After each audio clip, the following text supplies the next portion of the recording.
Fala pessoal, Gilson De Lázari aqui compartilhando com vocês mais um resumo do episódio e hoje é dia de falar sobre Pink Floyd. Estamos iniciando a 6ª temporada do clube e essa será uma temporada temática.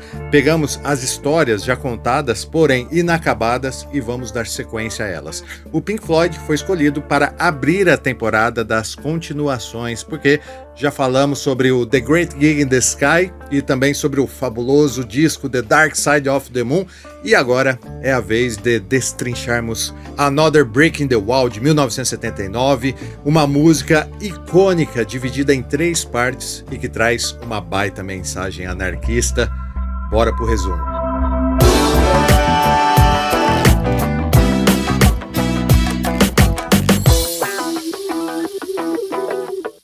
David Gilmour compôs um dos melhores solos de guitarra da história do rock em Another Brick in the Wall, mas engana-se quem pensa que foi ele o gênio por trás da obra. Quem teve toda a sacada, quem escreveu a letra, quem organizou as bagunças tudo lá, foi o baixista e líder do Floyd, Roger Waters. Porém, o que talvez você não saiba é que tem uma terceira pessoa aí por trás de Another Brick in the Wall, e talvez seja até o verdadeiro responsável pelo sucesso dessa canção.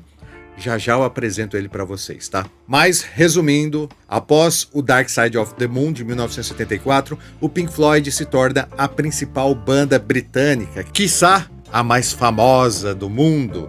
Afinal, Dark Side é o terceiro disco mais vendido de todos os tempos e com todo esse reconhecimento, a expectativa sobre o que fariam depois desse grande sucesso era grande, né? E o Pink Floyd não decepcionou. Em 1975, os caras conceberam o aclamado Wish You Were Here. Na versão full do podcast eu falo bastante sobre esse disco também, tá? Daí, na sequência, o Pink Floyd lançou Animals, de 1977.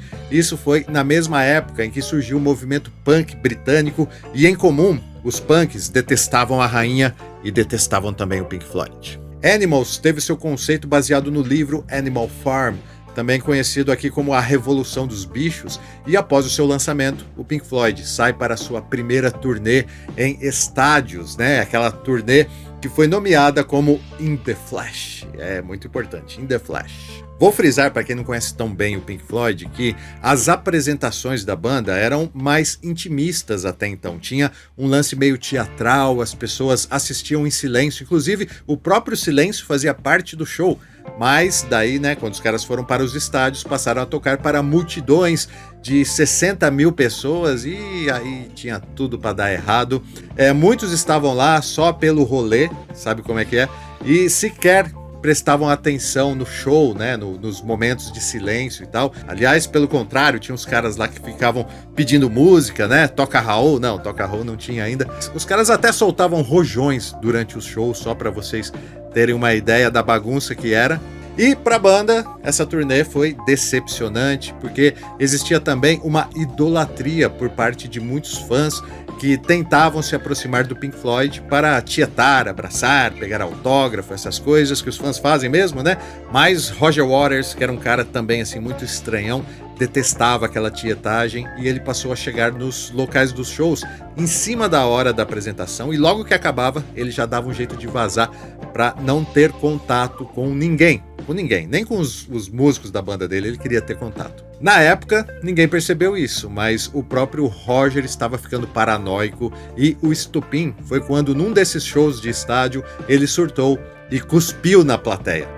David Gilmour, indignado com aquilo, abandonou o palco e a turnê acabou assim, de forma tensa. Roger Waters confidenciou aos seus amigos próximos que sua vontade era construir um muro entre a banda e a plateia. Sacou? Um muro. The Wall. Então surgiu o embrião que se tornaria o conceito do próximo álbum. Tanto é verdade essa história que o nome daquela turnê, In the Flesh, também é o nome da primeira música, da música que abre o álbum duplo The Wall. Beleza, o Pink Floyd então entrou em estúdio para gravar The Wall em 1978, após grandes prejuízos financeiros e também muito ranço entre os integrantes.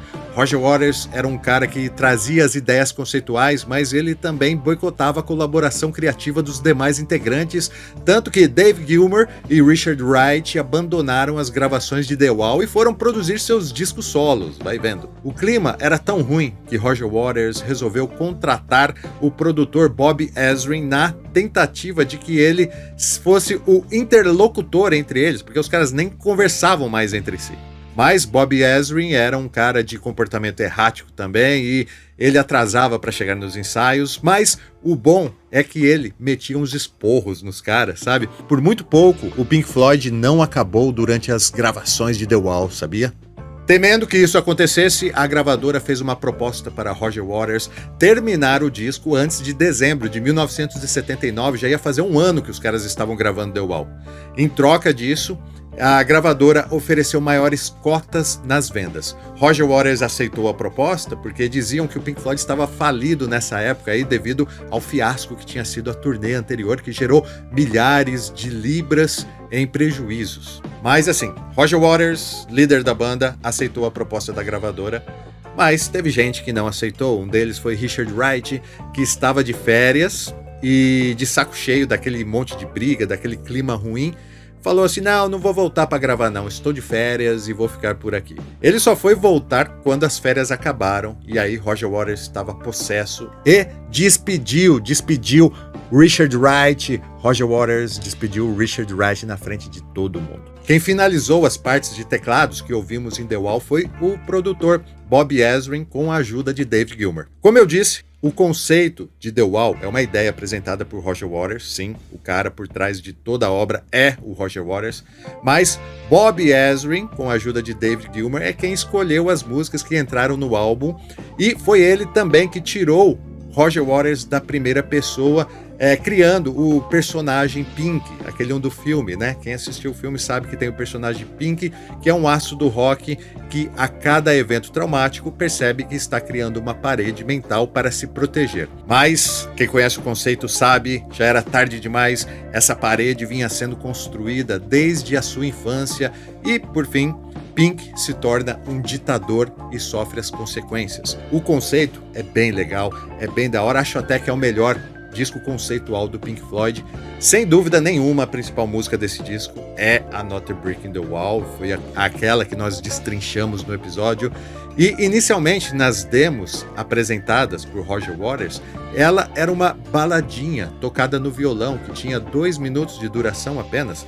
Daí entra a importância do produtor Bob Ezrin. Sabendo que Roger Waters não permitia mudanças bruscas, escondido da banda, ele fez uma montagem de demonstração e montou uma bateria para a música do Pink Floyd numa levada disco music. Cara, o que tem a ver, né? Disco music com Pink Floyd? Bob Ezrin era fã do Chic, né? Uma banda famosa da disco music, e Bob Ezrin, audaz como ninguém, sugeriu a David Gilmour que tocasse uma levada da disco music numa música do Pink Floyd. Como assim, né, cara? David Gilmour negou, claro, mas Bob Ezrin pegou e desafiou ele, falou assim, vai lá nas boates da disco music, ouve o que tá rolando atualmente, era 1978, e eu tenho certeza que você vai gostar. Em entrevistas, David Gilmour disse que realmente foi nas baladas lá de disco music, mas que detestou a construção das músicas. Só que não podemos falar que não deu certo, porque